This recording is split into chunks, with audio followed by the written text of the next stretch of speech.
Hello everyone, and welcome back to the AI Research Roundup. I'm your host Alex, and today we're diving into some fascinating work in computer vision. We'll be looking at a paper titled Olympus, a Universal Task Router for Computer Vision Tasks. The main idea here is pretty neat. Olympus essentially turns multimodal large language models, or MLLMs, into a kind of universal remote for vision tasks. It uses a controller MLLM to figure out what task needs doing, like image generation or video editing, and then routes it to the right specialized tool.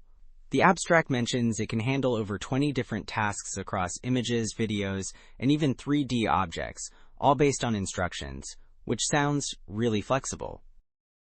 Okay, so looking at Figure 1 here, we get a nice visual overview of what Olympus can actually do. It really shows off that versatility we were just talking about. You can see examples like taking text instructions to create an image of a chihuahua or generating a video of fire.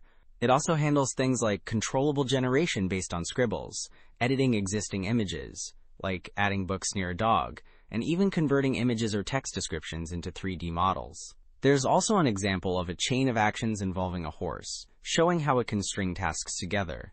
It covers quite a range. Moving on to Figure 2. This one gives us a clearer picture of how that routing actually happens inside Olympus. Building on the examples we saw, this figure highlights a key difference in approach.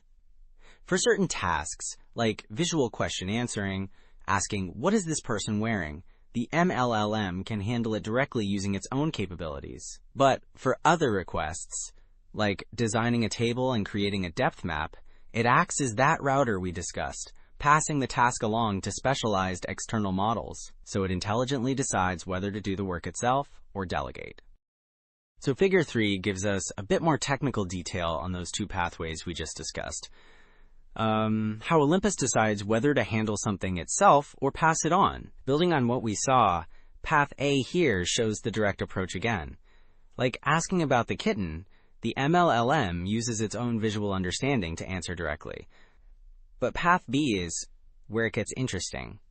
For a task like editing the dog image, the MLLM doesn't just decide to route, it actually generates a response that includes special instructions, these task-specific routing tokens like image edit, which then tell the system exactly which specialist model to use. It's a clever way to manage the delegation. So Figure 4 gives us a closer look at how they actually created the data to train this system, specifically for the image editing task we saw earlier. Building on that idea of instructions and routing tokens, this shows the prompt they gave to GPT-4o to generate those user instruction and response pairs. You can see they designed it carefully with prefixes, phrases, and different complexity levels, like short or extended instructions, to get a really diverse set of examples for training the MLLM to understand and route these kinds of requests effectively. So Figure 5 gives us some hard numbers on that dataset we were just talking about, the one generated using those prompts. It really spells out the scale here. Part A lists all 20 of the tasks covered, expanding on the examples we've seen.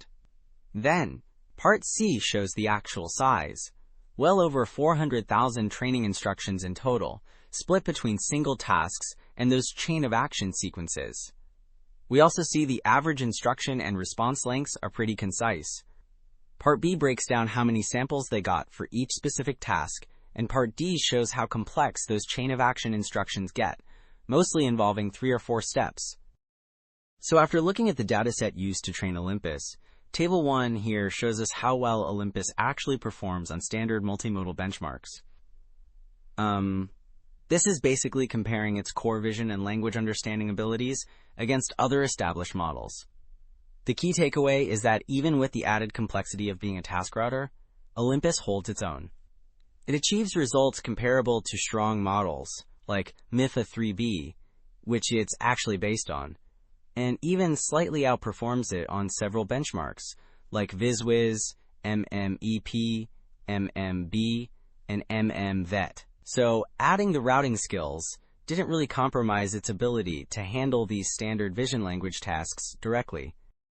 So having seen that Olympus performs well on those standard benchmarks, Figure 6 really shows off the breadth of what it can do in practice.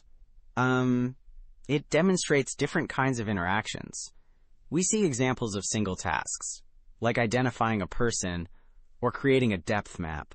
But then it also shows multi-turn conversations, like generating a car and then asking follow-up questions or making changes. And that last column demonstrates the chain of action capability, handling multiple steps like generating and converting a 3D model from one instruction. It really brings together that idea of Olympus acting as a versatile router.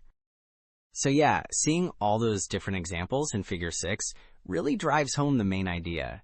Olympus demonstrates that we can build a single model that acts as a clever router, directing vision requests to the right specialized tool, and it does this without really sacrificing its own core abilities. This universal task routing approach is pretty exciting. It pushes us closer to creating more general-purpose AI agents. Well, that's all the time we have for today. Thanks for tuning in to the AI Research Roundup. I'm your host, Alex.